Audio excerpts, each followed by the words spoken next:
Stop and frisk is one of those issues that I can't believe we're dealing with it in the 21st century. The 19th precinct has stopped more people of color than live in the district. Just sit for that for a moment. Whether it's your friends, neighbors, or customers, if they're a person of color, they've been stopped, and it's unsustainable. I'm the only candidate, or even among the elected officials, who has called attention to it. It was called attention to it in DNA Info, and it's not okay. The federal judge had a finding of fact. There was a violation of civil rights. It was not okay. They violated the US Constitution. Now, I'm going to be brutally honest with all of you. I'm going to be 1 of 51 should I be your choice. And that's a difficult place to get a lot done. But I've already changed the dynamic. There's a group of people in the city council, and they're called the Progressive Caucus.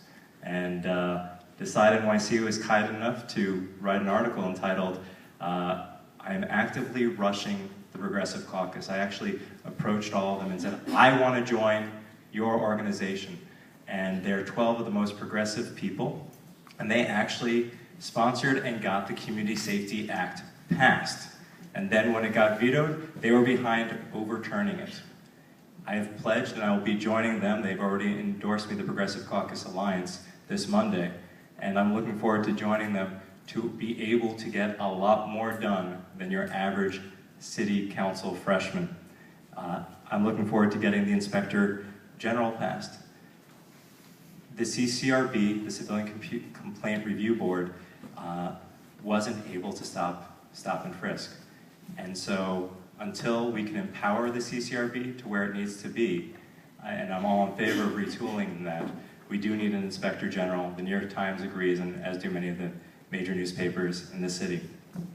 While we're talking about public safety, I want to talk a little bit about Roosevelt Island.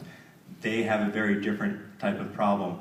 They have the Public Safety Department, which is administered by REAC, which is a state agency, and a Roosevelt Island resident was put in the hospital. There were allegations of public safety misconduct. I was the first person after 3 to 4 years of this to actually do something. I sent a complaint to the New York State Inspector General. Then I was the only candidate here, and one of the only people, I don't think our elected officials were there either, at the first rally and a second rally. And I was proud to support residents who got results. They got the chief of the Public Safety Department to resign. They have a new one, and I'm incredibly proud to have been able to do that.